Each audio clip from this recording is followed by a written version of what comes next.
Good morning, people. Good morning. Good morning. This is your boy, Azakar, bringing it to you approximately 4:21 a.m.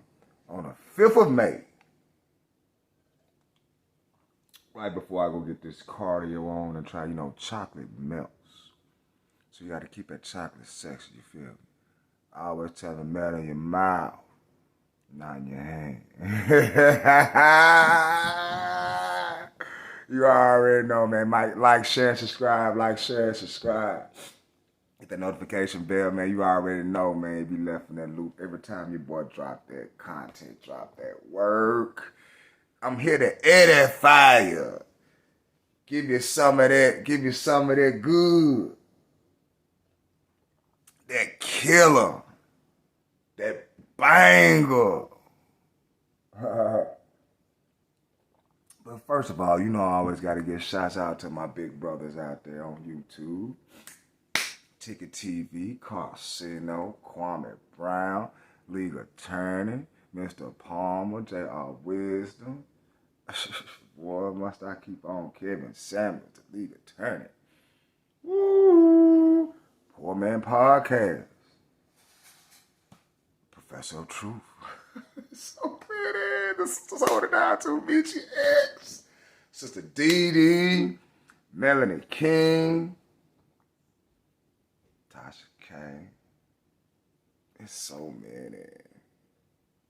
It's so many content creators that I know joke out there and take their craft very seriously.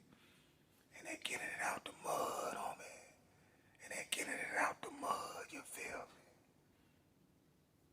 And you know what? I just gotta give props to their craft. And one in particular, man, he's like to me,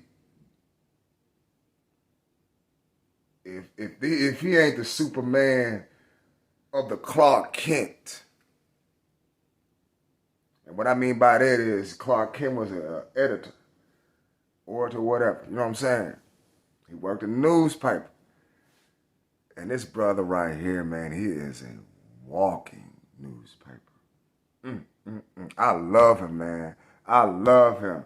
And you already know I got to do the disclaimer, copyright disclaimer. I got to do that, man, just out of respect. But I got to let y'all hear about 5 minutes of this man. And I'm pretty sure not too many people have heard of him. He got a lot of subscribers, though. But, man, I love this brother's craft. I love it. I love it. And this is number 133 of Moment of Truth. And actually, this came about 21 hours ago. But this is entitled The Real Reason the Supreme Court Overturned Roe versus Wade. And we're just going to do 5 minutes of a snippet. I'm going to leave a link in the description box. Man, I love this brother right here, man. So if I was you all, I'd get a piece of paper, a pen, and go for what you know. So let's rock and roll with this audio. Family and fellow soldiers, I'm the Professor, and this is the Moment of Truth. Rumor has it that the Supreme Court has already ruled on whether to overturn Roe v. Wade. Well, actually, it's not a rumor. Chief Justice Roberts has copped to the authenticity of the leaked draft opinion, and so in June, the Supreme Court will formally announce that abortion on demand is no longer the law of the land. Now, when this rumor broke late Monday night, the reaction from the Democrats was swift and vociferous. I don't recall seeing any of them taking a knee in the Capitol Hill rec room.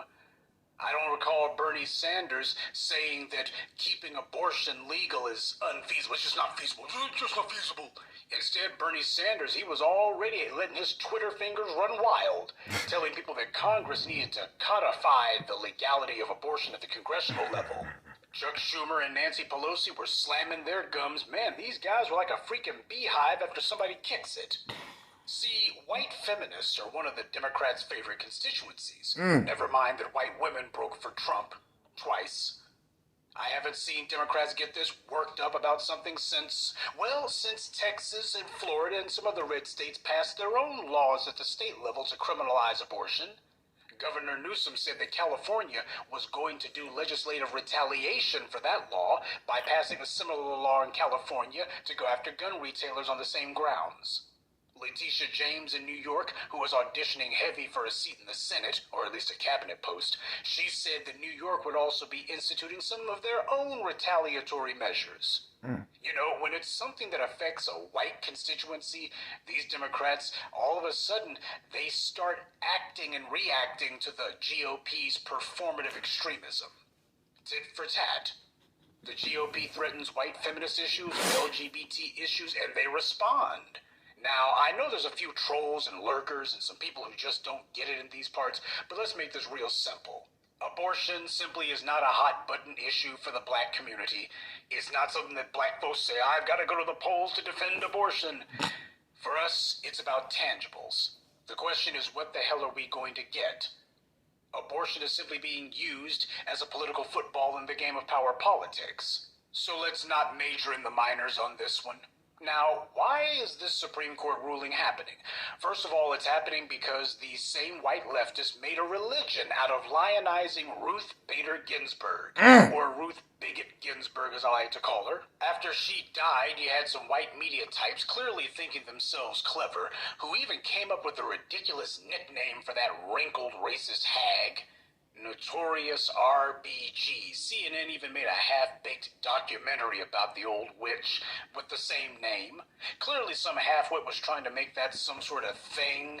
They were saying that she was a pop icon. Pop icon? Really? Not many Americans know who Ruth Bigot Ginsburg was, and those who did didn't consider her to be a pop anything. Though it should be remembered, she managed to get some attention for her racist comments about the NFL protests, calling them dumb and disrespectful.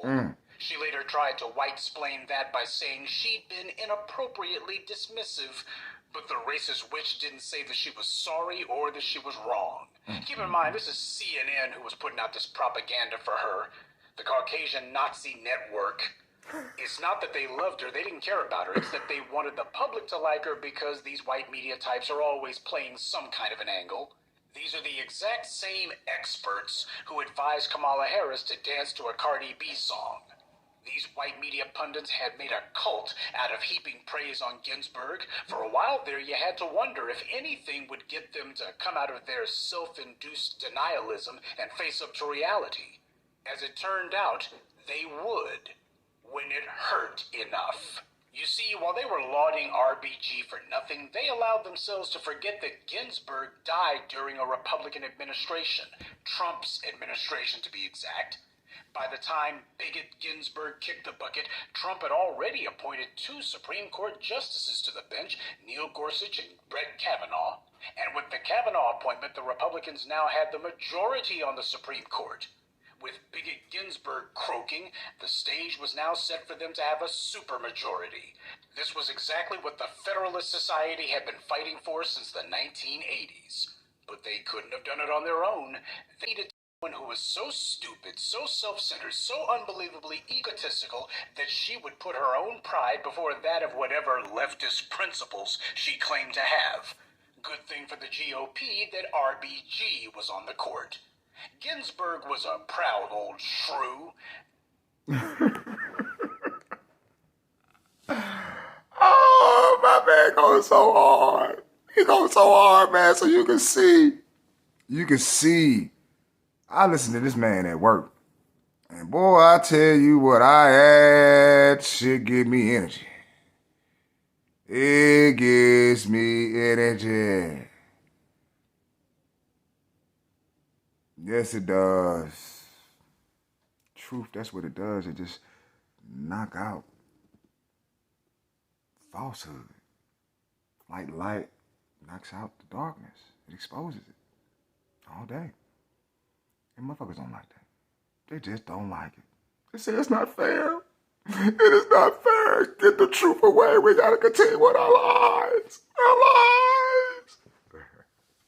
Anyway, this is your boy Musa. I hope you like my man audio. I am going to leave a link in the description box. So check out his content.